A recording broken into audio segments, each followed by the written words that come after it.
Hello, आप सभी का स्वागत है Gurukul academy by ANA channel पर।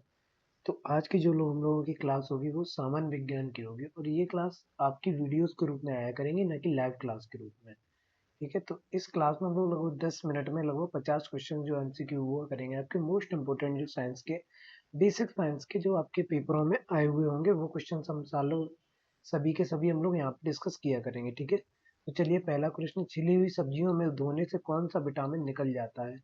तो इसका आंसर है विटामिन सी, जो है वो आपका क्या हो जाता है, सब्जियों को धोने से निकल जाता है।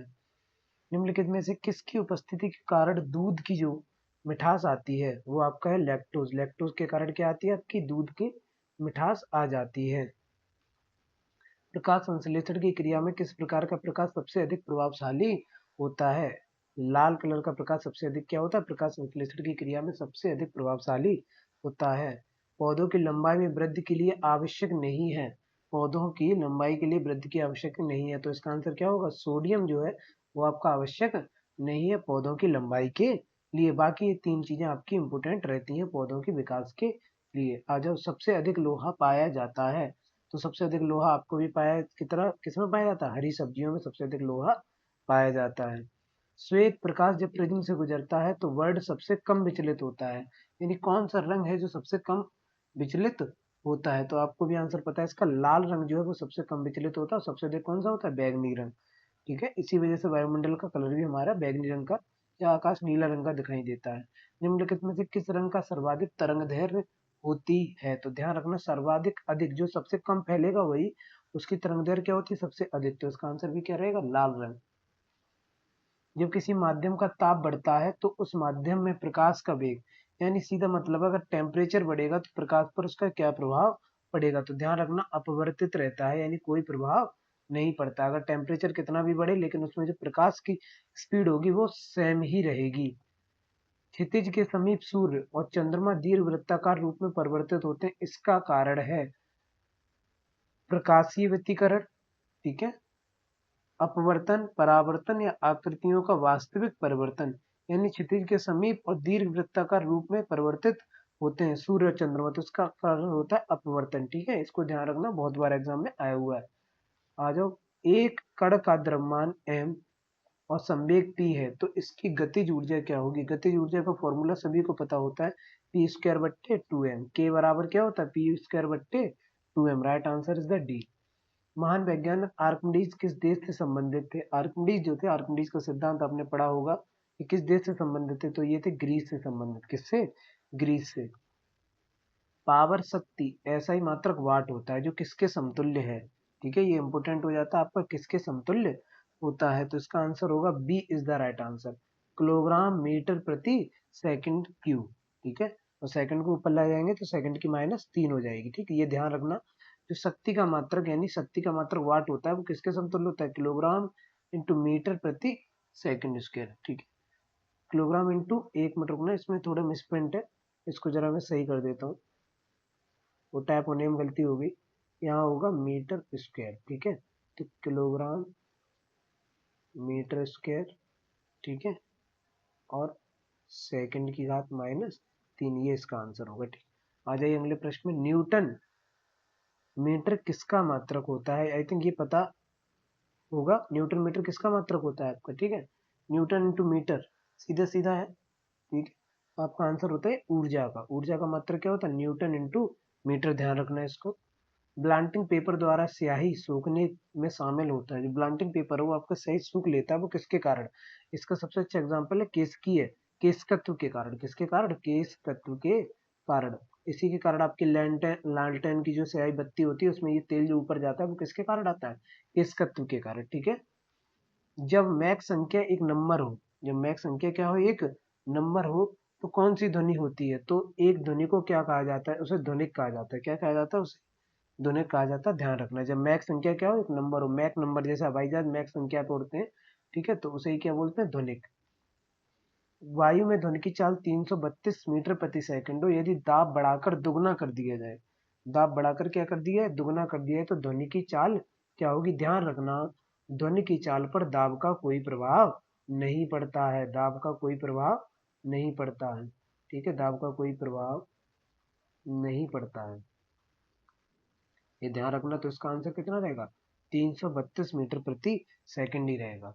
सेंट फॉर डीएनए, ठीक है, सेंटर फॉर डीएनए फिंगरप्रिंट एवं डायग्नोसिस, CDFD अव्यवस्थित है, ध्यान रखना, ये हैदराबाद में, किसमें, हैदराबाद में अवस्थित है ये। प्रोटीन के निर्माण में आधारभूत इकाई क्या होती है, प्रोटीन का जो निर्माण होता है वो आपको अमीनो एसिड से होता है, किससे होता है, अमीनो एसिड से ही प्रोटीन कन्वर्ट होता है आपका। आ जाइए अगले प्रश्न, प्रोटीन बनाने के लिए कितने अमीनो अम्ल आवश्यक होते हैं, तो ध्यान रखना इसका आंसर होगा सी, 20 अमीनो अम्ल आपके प्रोटीन बनाने में सहायक होते हैं, ठीक। आ जाओ, डीएनए का संश्लेषण का प्रतिपादन किसने किया था, आई थिंक ये सभी का पता होगा, डीएनए संश्लेषण का प्रतिपादन जो किया था वो कार्लबर्ग ने किया था, किसने किया था, कार्लबर्ग ने।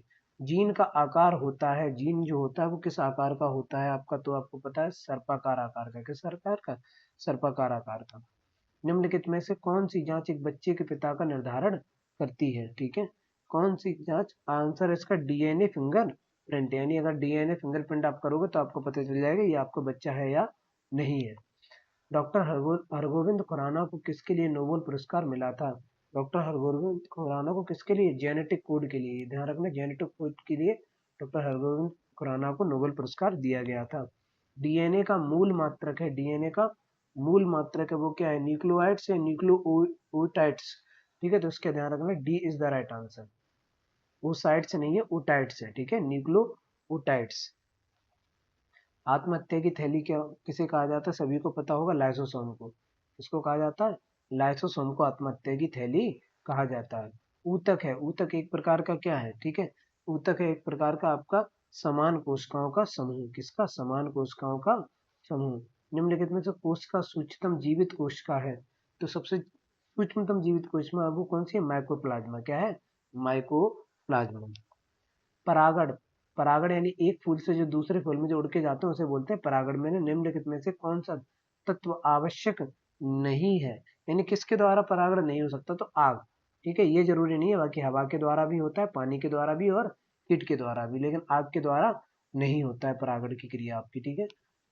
किस पौधे में बीज होता है लेकिन फल नहीं होता है, जल्दी से बताइए, ठीक है, याद रखना इसका है साइकस आंसर। साइकस से आपका क्या बनता है, साबूदाना, क्या बनता है, साबूदाना, साइकस के पेड़ से ही साबूदाना बनाया जाता है आपका, ठीक है। और जो नाशपाती का कौन सा भाग खाया जाता है, ठीक है, आप बताओ नाशपाती का कौन सा भाग खाया जाता है, तो ध्यान रखना गूदेदार पुष्पासन खाया जाता है, क्या खाया जाता है, गूदेदार पुष्पासन, बीजाणु फली ये नहीं, गूदेदार पुष्पासन खाया जाता है, ध्यान रखना इसको, ठीक है। प्याज का कौन सा भाग खाया जाता है, पत्ता, जड़, तना, सभी को पता होगा, तना, तना खाया जाता है, प्याज का कौन सा भाग खाया जाता है, तना। नाइट्रोजन स्थितिकरण में लैग, ठीक है, हीमोग्लोबिन, लैग हीमोग्लोबिन का अर्थ क्या होता है, लैग हीमोग्लोबिन का अर्थ क्या होता है, इसका अर्थ होता है ऑक्सीजन का अवशोषण, ठीक है, हीमोग्लोबिन आपको किसका अवशोषण करती है, ऑक्सीजन का, ठीक है। नाइट्रोजन स्थिरीकरण में लैग हीमोग्लोबिन का होता है ऑक्सीजन का अवशोषण। निम्नलिखित में से कौन सा सहजीवी नाइट्रोजन यौगिकीकरण जीवाणु है, यानी मिलके जो बनता है वो कौन सा यौगिकरण, तो इसका ध्यान रखना, राइजोबियम, कौन सा होता है, राइजोबियम। निम्नलिखित में से किसके द्वारा दूध खट्टा होता है, प्रोटोजोआ, वायरस, बैक्टीरिया या निमिनेट, ठीक है, इसका आंसर क्या होगा, बैक्टीरिया के कारण आपका दूध क्या हो जाता है, खट्टा हो जाता है, क्या हो जाता है, खट्टा। एचआईवी द्वारा होने वाला रोग क्या है, सभी को पता होगा, एचआईवी एड्स, ठीक है। आ जाओ अगले प्रश्न पे, खसरा निम्नलिखित संक्रमण के कारण होता है, खसरा किसके कारण होता है, विषाणु या जीवाणु, तो ध्यान रखना खसरा जो है वो आपको जीवाणु के कारण होता है, ठीक है, खसरे की जो बीमारी वो जीवाणु के कारण होती है, ना कि विषाणु, सबक या कवक या शैवाल की वजह से नहीं, जीवाणु की वजह से। शैवालों की कोशिका भित्ति किसकी बनी होती है, इसको ध्यान रखना, तो शैवालों की जो कोशिका भित्ति होती है वो किससे बनी होती है, सेलुलोज से, किससे बनी होती है, सेलुलोज से। साबूदाना किससे बनाया जाता है, अभी हम लोग पढ़ चुके हैं, साइकस के पेड़ से क्या बनाया जाता है, साबूदाना। धनिया का उपयोगी अंश क्या होता है, धनिया का जो उपयोगी अंश होता है वो क्या होता है, ठीक है, आंसर इसके पत्ते और सूखे फल, पत्ते और सूखे फल। भोजन का पाचन तंत्र किस अंग से प्रारंभ हो जाता है, तो आपको ही पता, मुंह से ही भोजन आपका क्या होता है, पचना स्टार्ट हो जाता है। मानव शरीर में सबसे प्रचुर मात्रा में पाया जाने वाला तत्व कौन सा है, तो इसका आंसर होगा ऑक्सीजन, ठीक है, ऑक्सीजन सबसे अधिक पाया जाने वाला तत्व है मानव शरीर में। मानव शरीर में अधिकांश भोजन कहाँ पचता है, सबसे अधिक भोजन आपका पचता है छोटी आंत में, कहाँ पे, छोटी आंत में, सबसे अधिक भोजन का जो पोषण होता है, अवशोषित होता है, वो छोटी आंत में ही होता है। मनुष्य को रोटी चबाने पर मीठा क्यों लगती है, रोटी अगर आप चबाओगे तो मीठा क्यों लगेगी, क्योंकि कार्बोहाइड्रेट जो होता है वो शक्कर में परिवर्तित हो जाता है और कार्बोहाइड्रेट ही मुंह से पचना स्टार्ट हो जाता है। ये चीज भी ध्यान रखना आप। किस पोषक तत्व में सर्वप्रथम मुंह का पाचन होता है? देखो आ गया, कार्बोहाइड्रेट का पाचन सबसे पहले कहाँ से होता है? मुंह से स्टार्ट होने लगता है। विटामिन ए का सबसे अच्छा स्रोत क्या है? आपको भी पता है, गाजर। 1 ग्राम वसा देती है। जब 1 ग्राम आप फैट खाते हो उसमें आपको 9 कैलोरी की ऊर्जा मिलती है। किसके कैलोरी की? 9 कैलोरी ऊर्जा की 1 ग्राम आपको वसा देती है। ठीक है। मैरिस्मस किसकी कमी से होता है? मैरिस्मस जो आपकी है वो प्रोटीन की कमी से होता है। किस कमी से? मैरिस्मस जो रोग होता है वो आपको किस कमी से? प्रोटीन की कमी से होता है। मानव शरीर में उरोस्थी स्टर्न कहाँ पाई जाती है? आपकी छाती में जब दो पसलियों को जोड़ने वाली बीच वाली हड्डी होती है उसे ही बोलते हैं हम लोग उरोस्थी। ठीक। आज जो ब्लड बैंक किसे कहा जाता है? तो सभी को पता होगा, प्लीहा को ही क्या कहा जाता है?